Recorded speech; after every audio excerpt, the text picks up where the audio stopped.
आपली संस्कृती, आपले संस्कार सदा राहू दे आपल्या सोबत।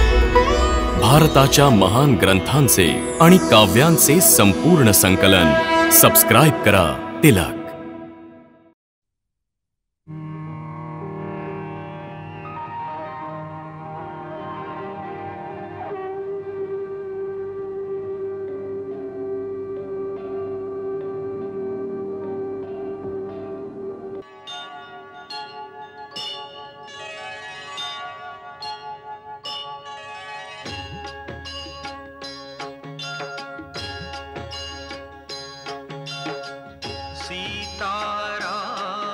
चरित अति पावन, मधुर सरस रस किति मन भावन।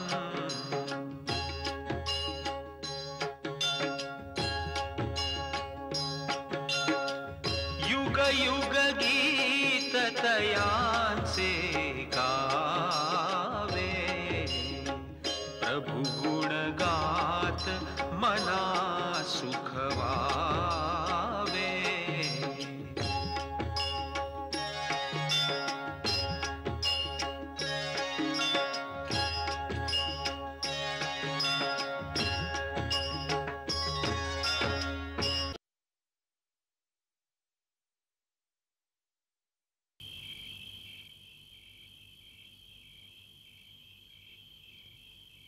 रामदादा अंगाई म्हण ना। थांब, भरत दादाच्या हाताला पट्टी बांधतो मग अंगाई गातो। हा, आता मी ठीक झालोय, माझी चिंता नको करू। भरत दादा तर ठीक झाला, अंगाई गा ना, मला माझी आई आठवतीये। मला पण माझ्या आईची आठवण येते। हो राम दादा, मला पण माझ्या आईची आठवण झाली। मलाही माझ्या आईची आठवण येते। हो राम दादा, सगळ्यांना आईची आठवण येते, अंगाई म्हण ना। अच्छा अच्छा, म्हणतो ऐका।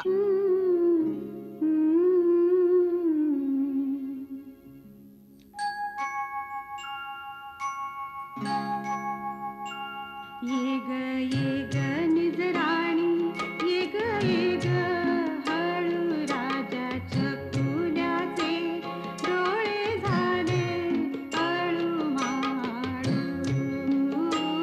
ये ग निजराणी, ये ग हळू राजा छकुल्याचे डोळे झाले हळू माळू।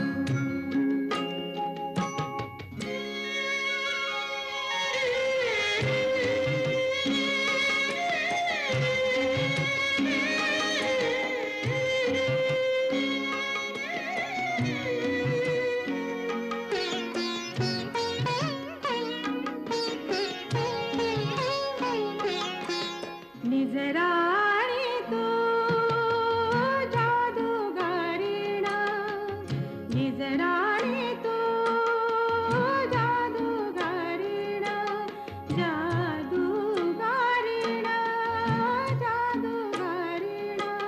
नयनांच्या नगरीत येना निजराणी, ये ग निजराणी, ये ग हळू हळू।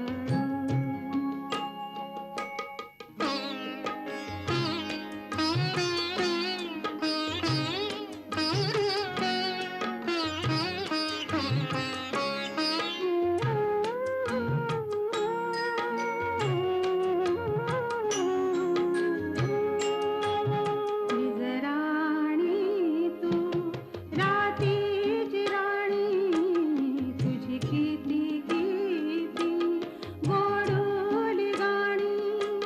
निजराणी तू रातीची राणी, तुझी किती किती गोडोली गाणी, तुझी किती किती गोड गाणी।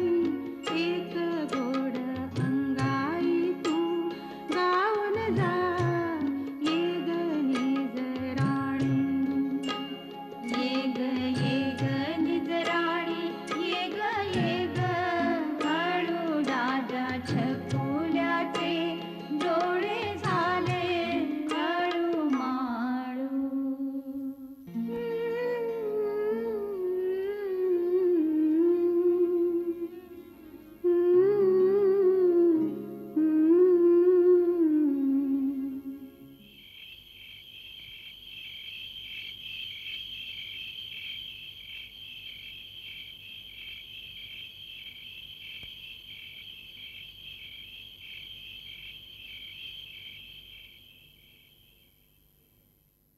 देवी अरुंधती, हे ब्रह्मचारी आमचे शिष्य आहेत. यांच्यावर आपल्या मायेचं जाळं टाकू नका. मी मायेचं जाळं कुठे टाकते स्वामी? मी तर एका मातेचं कर्तव्य निभावते. आपल्या मातेपासून दूर जेव्हा ही छोटी छोटी बालकं दिवसभराच्या मेहनतीने थकून घरी येतात, तेव्हा त्यांना आपल्या मातेची आठवण येत असेल. त्यांना थोडासा मातेचा स्नेह देण्यानं आपल्या शिक्षणात काही बाधा तर येत नाही ना? आम्ही तर आमच्या शिष्यांच्या भविष्यासाठी असा विचार करतो, ज्यांना वीरपुरुष बनून दुसऱ्यांचं रक्षण करायचं आहे, या धरतीचं पालन करायचं आहे. त्यांचं जीवन आत्तापासून एक कठोर तपस्येप्रमाणे असलं पाहिजे. त्यांना कर्मठ बनवू इच्छितो आम्ही. कर्मठ बनवा, पण पत्थर बनवू नका. भावनेची कोमलताही राहू दे त्यांच्यापाशी. हं, आपण सुंदर बाब सांगितली. आपणही त्यांची गुरुमाता आहात, म्हणून हे काम आम्ही आजपासून आपल्यावर सोपवतो. आम्ही त्यांना कर्तव्य कठोरता शिकवू आणि आपण भावनेची कोमलता शिकवा. धन्यवाद. मी आता सामवेदाचा पाठ सुरू करीन. त्यामुळे यांचं जीवन निरस राहणार नाही. त्यात संगीताचे तरंग उठतील. तेव्हाच हे बोल सजीव होतील.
निशेष जाने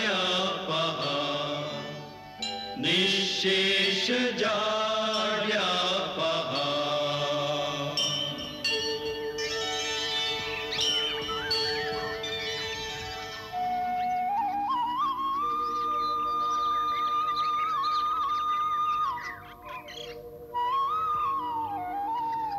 सर्व मंगल मांगल्ये शिवे सर्वार्थ साधिके शरण्ये त्र्यंबके गौरी नारायणी नमोस्तुते.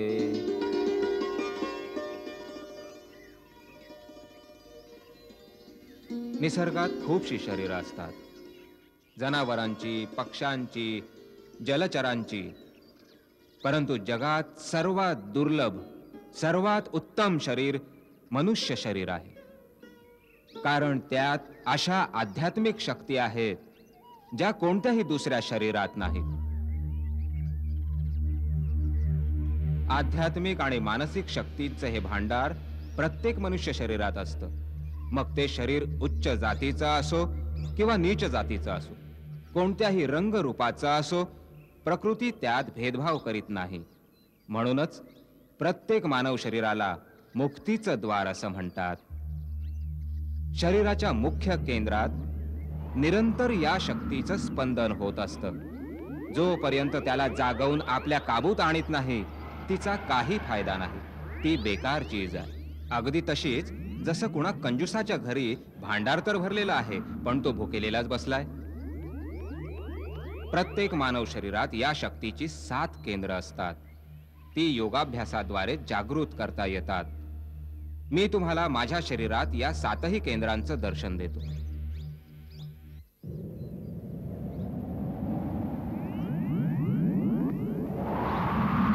हे पहा, सगळ्यात पहिलं आहे मूलाधार चक्र.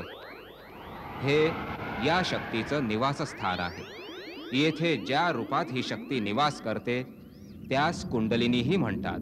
गुरुची कृपा आणि सहाय्याने या शक्तीला जागवून दुसऱ्या केंद्रापर्यंत पोहोचवता येतं.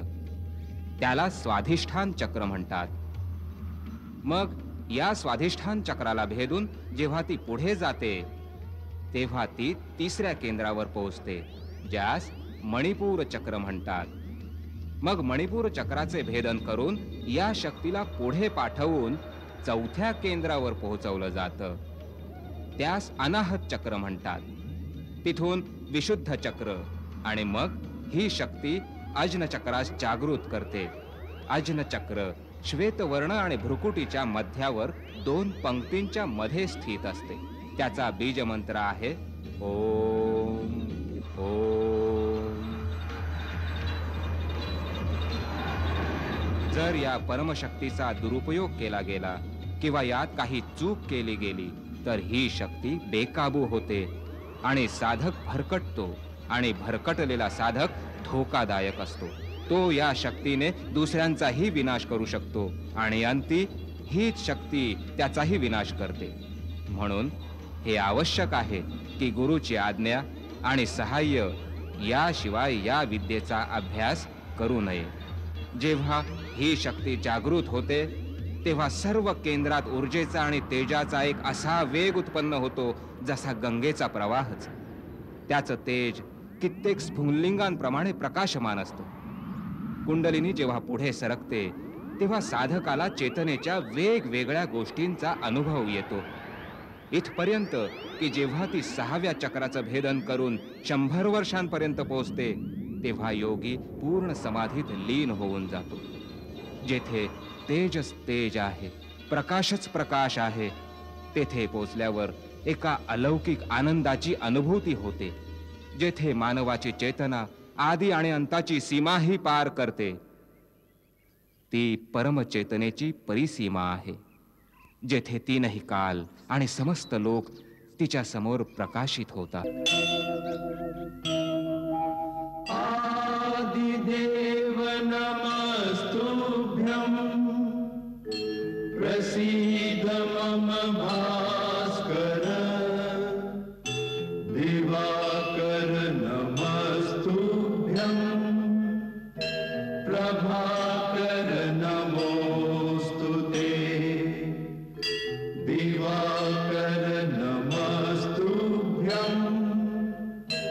प्रभाकर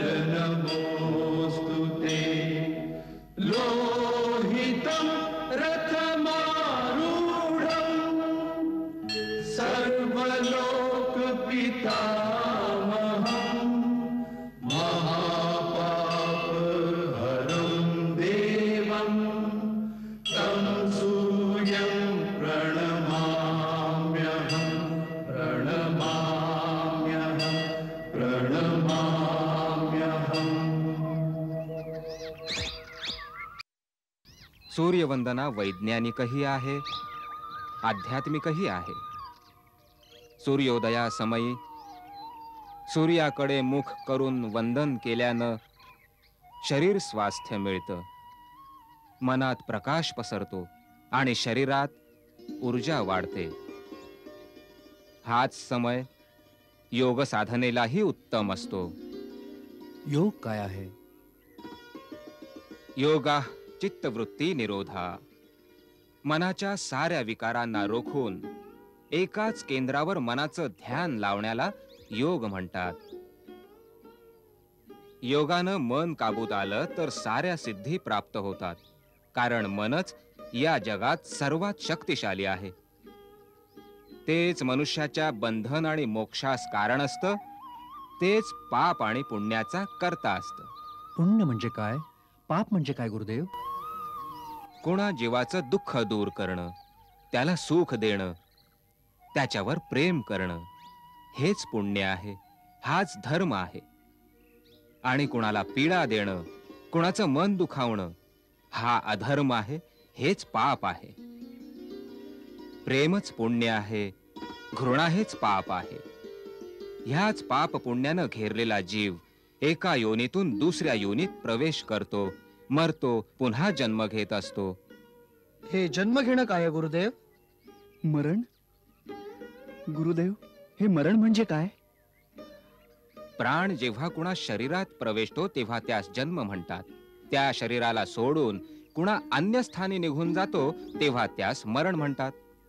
खर तर केवळ शरीर मरण पावतं, आत्मा नाही मरत. आपल्या आत जो जीवित आहे तो जीवात्मा आहे. आपण सर्व जीवात्मा ज्योती कणांप्रमाणे समयाच्या अनंत लहरींवर वाहत चाललो आहोत, वाहत चाललो आहोत. खर तर प्रत्येक जीवात्मा या अनंत पथावर एकटाच सफर करत असतो. रस्त्यांवर दीपांप्रमाणे कितीतरी धरती, कितीतरी लोक येतात, जेथे आपण जन्म घेतो, जिथे राहून आपण दुसऱ्या मित्रांसमवेत भेट आणि वियोग, दोस्ती आणि शत्रुत्व यांचा खेळ खेळतो. मग एक दिवस तिथलं शरीरही सोडून समयाच्या लहरीवर पुन्हा एकदा एकट्याला सोडून देतो. मागे राहिलेल्यांचा मोह काही अंतरापर्यंत पाठलाग करतो, परंतु जीव तर नवीन नवीन रूप धारण करतो. नवा जन्म घेईपर्यंत तो कित्येक नवनवीन लोकांमध्ये नवनवीन रूपात एकटाच भटकत राहतो, भटकत राहतो, भटकत राहतो. याचा अंत कुठे आहे? अंत केवळ मुक्तीमध्ये आहे. आणि मनुष्य मुक्ती तेव्हाच मिळवू शकेल जेव्हा पाप आणि पुण्यापासून परावृत्त होईल. कारण पाप आणि पुण्य दोन्हीही बेड्या आहेत, एक लोहाची, एक सोन्याची. परंतु जोपर्यंत जगेल कर्म तर करणारच, आणि ते कर्म एकतर पाप असेल किंवा पुण्य असेल. मग प्राणी कसा सुटेल मायेच्या या बंधनातून? तू योग्यच बोलतोयस राम. कर्म तर करावंच लागतं, परंतु कर्म जेव्हा निष्काम कर्म होतं, फळाची इच्छा रहित होतं, तेव्हा जीव कर्मफळातून मुक्त होतो. याचे दोनच सरळ मार्ग आहेत, एक भक्ती आणि दुसरा साक्षी भावाचा अभ्यास करणं. म्हणजेच कर्त्याचा अहंकार सोडणं, कर्ता असूनही द्रष्टा असणं. करता असतानाही द्रष्टा कसा होऊ शकतो गुरुदेव? माझ्याजवळ ये, मी सांगतो.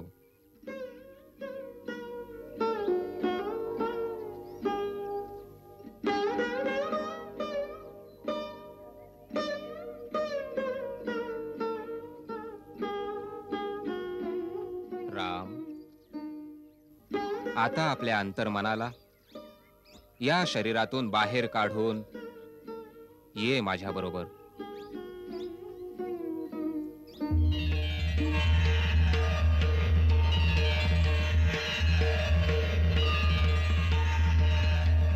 आता इथून बघ अहंकार आणि मायेचा संसार.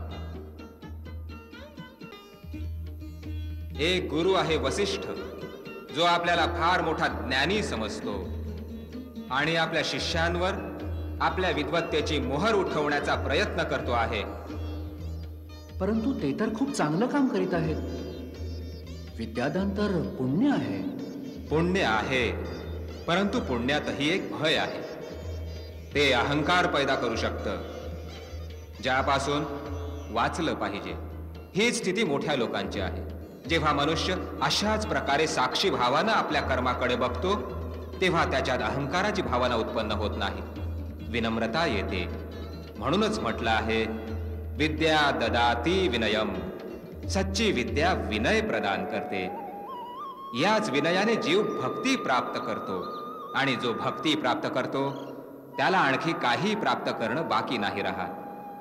तो जिथे बसतो तेच तीर्थस्थान बनतं.